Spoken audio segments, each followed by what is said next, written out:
It is time for Food for Mood with Dr. Judy Wurtman. Of course, Judy joins us every Thursday morning.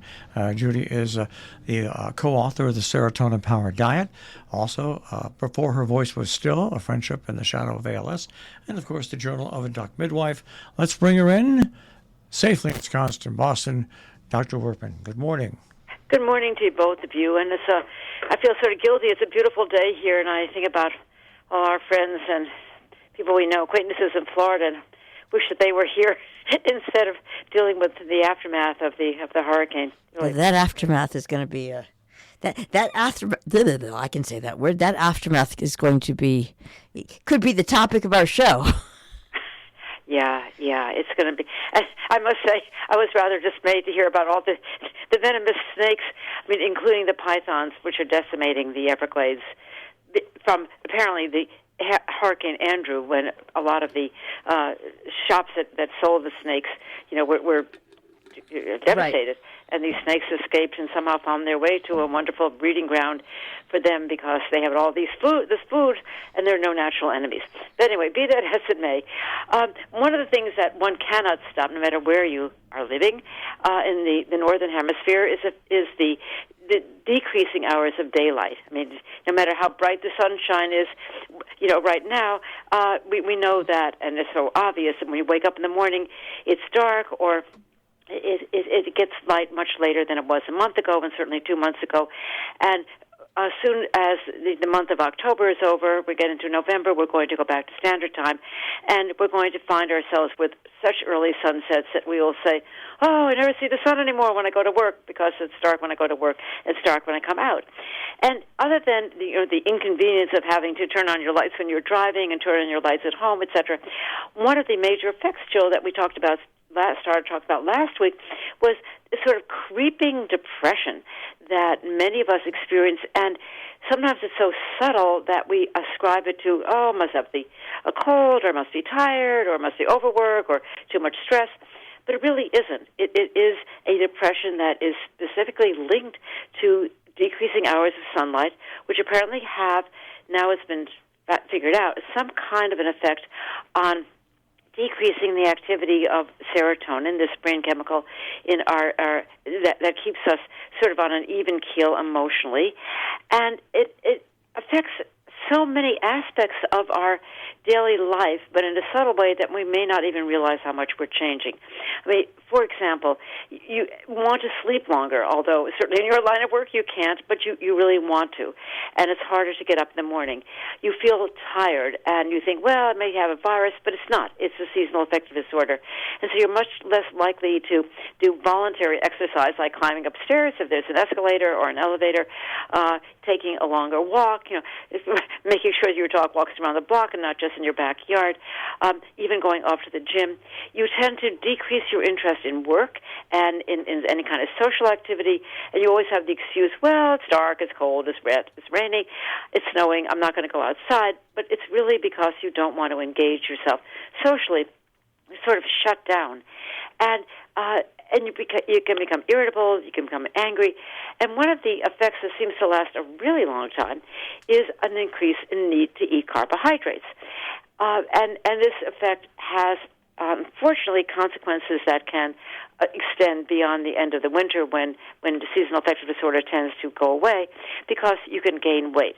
And it's not because you're overeating carbohydrates like steamed rice and baked potatoes without anything on it, or let's say maybe some oatmeal, or other kinds of breakfast cereal, or just some plain bread or pasta. Is because you're loading these carbohydrates, unfortunately, with high-fat ingredients like butter or cheese or olive oil, let's say, for a sauce for your pasta. Can I just interrupt for 1 second? Yeah. Okay. So there are a lot of people who are going to say, well, gee, but that's what makes it taste good. Yes, that is true. That is true, and one can't get around the fact that most recipes have it. But let's just say, Jill, that your craving for carbohydrate is not a matter of your taste buds, but it's really because, as I said earlier, the serotonin in your brain is affected by the lack of sunlight, and your brain is saying eat carbohydrates because it's the only way you're going to make more serotonin. it's as if you had a headache and you needed to take a pain medication. You wouldn't necessarily coat it in chocolate in order to, take a Tylenol. And I think if you look at the carbohydrates as a kind of edible medication rather than simply an edible, then you say, okay, I'll be able to eat that rice or potato or bread or pasta without a lot of high-fat ingredients because I'm eating it to make it feel better. Right. Now, would that make a difference? Yes, but, it's not as though that bit comes with a disclaimer. That's right. But unfortunately, one of the reasons people, and I can understand why, shy away from carbohydrates because they are loaded oftentimes with fat. Look at the fat content of a chocolate chip cookie. More than 50% of the calories are coming from fat. So people say, well, if I cut out carbohydrates, I'm going to cut out calories. And it's true because you're going to cut out the fat that's associated with it. What people don't realize that protein and carbohydrates have exactly the same number of calories, assuming that neither is loaded with fat. And I think that when people are looking at ways of helping their mood, because there really isn't any way, unless you're moving, to the equator or moving really far south to help with your mood, eating carbohydrates really does work.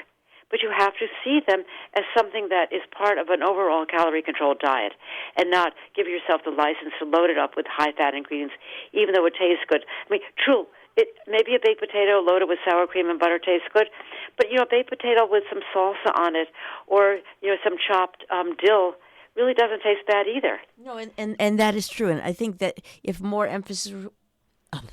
Can I speak this morning? If more emphasis was put on things that you could do rather than the sour cream and Right. steakhouse sour cream and butter, but rather some dill.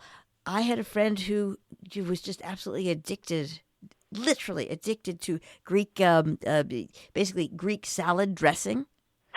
Yeah. So she would get a baked potato. And I'm not talking about the creamy stuff. I'm talking about the oil and vinegar. So she would, and herbs, which is fine. One teaspoonful or whatever.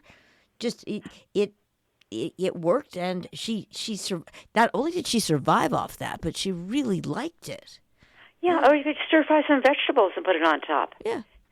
Or a little bit of salsa on top.